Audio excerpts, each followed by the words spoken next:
Et, toi qui es bélier ou qui connais quelqu'un de ce signe, ce que je vais te révéler maintenant peut complètement changer ta façon de percevoir cette énergie. Parce qu'il existe un côté spirituel du bélier dont presque personne ne parle, un côté tellement intense, tellement puissant, qu'il a été pratiquement effacé des livres d'astrologie moderne. Et aujourd'hui, tu vas découvrir pourquoi.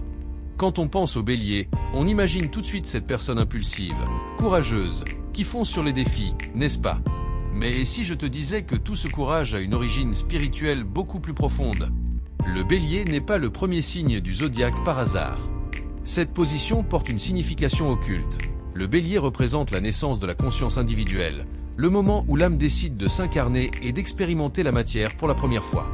C'est pour ça que les béliers ont cette sensation constante de commencer quelque chose, d'ouvrir des chemins. Ce n'est pas juste de la personnalité, c'est une mission d'âme. Le bélier est venu pour rompre, pour briser les vieilles structures, pour ouvrir des portails énergétiques là où personne d'autre n'a eu le courage. Et ça fait peur à beaucoup de gens. Maintenant vient la partie interdite. Le bélier a une connexion directe avec le feu sacré, ce même feu que les anciens alchimistes et mystiques utilisaient dans leur transformation spirituelle. Je parle de la Kundalini, de l'énergie vitale qui reste endormie à la base de la colonne vertébrale. Le bélier régit la tête, le sommet, le point final de ce voyage énergétique. Le bélier éveillé est celui qui réussit à canaliser cette énergie brute, primitive, et à la transformer en pure force créatrice. Mais voici le danger dont personne ne te parle. Quand le bélier ne comprend pas ce pouvoir, quand il utilise cette énergie seulement pour l'ego, seulement pour la compétition vide, l'opposé se produit. La personne devient destructrice, accro au conflit, incapable de trouver la paix. Parce que le feu du bélier a besoin d'un but spirituel, sinon il brûle la personne de l'intérieur. Les anciens le savaient. Dans les traditions ésotériques, le bélier a toujours été associé au guerrier spirituel, pas au guerrier ordinaire. La différence? Le guerrier ordinaire combat des ennemis externes. Le guerrier spirituel du bélier combat ses propres ombres, contre la peur, contre l'illusion de la séparation. C'est le véritable champ de bataille du bélier. Et il y a plus, le bélier porte le don de l'initiation. Tu connais ces personnes qui apparaissent dans ta vie pour te donner un coup de pouce, pour te sortir de ta zone de confort, parfois même de façon brusque? Elles ont probablement le bélier fort dans leur thème. Parce que la mission spirituelle de ce signe est de réveiller les autres personnes, même si ça fait mal sur le moment. C'est pour ça que beaucoup de béliers se sentent seuls. Parce qu'ils voient des vérités que les autres ne sont pas encore prêts à voir. Ils ressentent l'urgence de la transformation pendant que le monde dort encore. Et ça génère cette angoisse intérieure, cette sensation d'être toujours trop en avance. Le côté vraiment interdit est ici. Le bélier a un accès direct au pouvoir de la manifestation instantanée. Quand un bélier éveillé décide quelque chose avec une conviction totale, sans doute, sans peur, la réalité se plie. Parce qu'il touche à l'énergie primordiale de la création, celle qui existait avant que tout ne prenne forme. Mais ça exige de la responsabilité. Ça exige de la maturité spirituelle. Et c'est pour ça que cette connaissance a été cachée, parce qu'entre de mauvaises mains, ça devient de la manipulation. Mais il y a quelque chose d'encore plus profond que je dois te révéler. Le bélier est gouverné par Mars, la planète de la guerre, oui, mais pas seulement. Mars, dans son aspect le plus élevé, représente la volonté divine en action. C'est la force qui pousse la graine à percer la terre, qui pousse le poussin à briser sa coquille. C'est la force de la vie elle-même qui refuse de rester stagnante. Les béliers portent en eux cette pulsion primordiale, cette force vitale qui ne peut pas être contenue. Et c'est exactement pour ça qu'ils dérangent les structures établies. Parce que leur simple présence rappelle aux autres qu'il est possible de choisir, qu'il est possible de changer, qu'il est possible de dire non à ce qui ne sert plus. Dans les traditions chamaniques, on parle du feu de la volonté. Ce n'est pas la volonté de l'ego, celle qui veut contrôler et dominer. C'est la volonté alignée avec le divin, celle qui sait exactement ce qu'elle doit faire sans hésitation. Les béliers ont cette connexion naturelle avec ce feu. Quand ils méditent, quand ils se connectent à leur centre, ils peuvent accéder à des niveaux de clarté et de certitude que d'autres signes mettent des années à atteindre. Mais voici le secret que les maîtres spirituels gardaient jalousement. Le bélier est le gardien du seuil.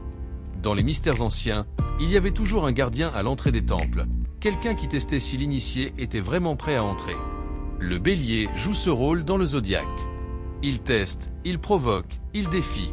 Pas par méchanceté, mais parce que c'est sa fonction sacrée.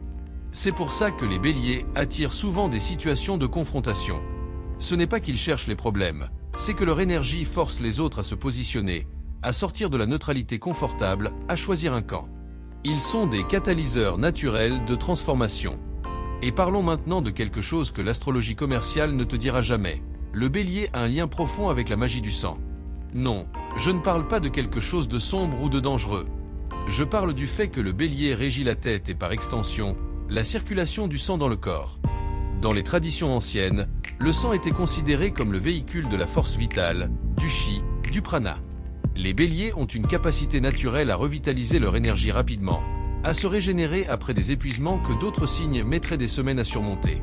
Mais cette capacité vient avec un prix. Les béliers doivent apprendre à gérer leur énergie avec sagesse. Ils ne peuvent pas se permettre de gaspiller leur force vitale dans des combats inutiles, dans des drames sans importance. Quand ils le font, ils tombent dans des cycles de burn-out suivis de renaissances dramatiques. C'est épuisant, pas seulement pour eux, mais pour tous ceux qui les entourent. La vraie initiation du bélier consiste à apprendre le discernement, à comprendre quelles batailles méritent leur énergie sacrée et lesquelles sont simplement des distractions de l'ego. Un bélier mature sait quand foncer et quand retenir son feu. Il devient stratégique sans perdre sa spontanéité, discipliné sans perdre sa passion. Il existe aussi un aspect du bélier lié aux vies antérieures que peu de gens connaissent. Beaucoup d'âmes qui choisissent de s'incarner avec une forte énergie bélier ont été des pionniers, des explorateurs, des révolutionnaires dans d'autres vies. Ils portent en eux la mémoire cellulaire de ceux qui ont ouvert de nouveaux territoires, qui ont défié les tyrans, qui ont refusé de se soumettre. C'est pour ça qu'ils ne peuvent pas accepter l'injustice, qu'ils ne peuvent pas rester silencieux face à l'oppression. Alors si tu es bélier, écoute bien. Ton véritable pouvoir ne réside pas dans la colère, pas dans la compétition. Il réside dans ta capacité à recommencer autant de fois que nécessaire, à te réinventer, à mourir et à renaître comme le phénix. Tu es le canal du feu divin sur terre. Quand tu comprends ça, quand tu arrêtes de gaspiller ton énergie dans de petites batailles et que tu diriges tout vers ton évolution spirituelle, tu deviens inarrêtable. Ta mission n'est pas de plaire à tout le monde. Ta mission n'est pas d'être doux et accommodant. Ta mission est de brûler ce qui doit être brûlé, de détruire ce qui doit être détruit pour que le nouveau puisse naître. Et ça demande un courage que peu possèdent. Pour ceux qui ne sont pas béliers mais qui ont des béliers dans leur vie, respectez cette énergie. Parce que derrière cette impulsivité apparente, il y a une âme courageuse qui a accepté la mission la plus difficile de toutes, être le premier à entrer dans l'inconnu pour que les autres puissent suivre après. Le bélier est le guerrier de lumière qui combat dans l'obscurité pour que d'autres puissent marcher dans la clarté. Il est le sacrifice nécessaire, l'étincelle qui déclenche l'incendie de la transformation collective. Et c'est exactement pour ça que son véritable pouvoir spirituel a été caché, parce qu'une population de béliers éveillés serait impossible à contrôler, impossible à manipuler, impossible à soumettre. C'est ça le côté spirituel interdit du bélier. Maintenant tu sais. Et si ça a résonné en toi, laisse-moi savoir dans les commentaires. Es-tu bélier ou as-tu le bélier fort dans ton thème ? Je veux savoir si tu as déjà ressenti ça dans ta chair.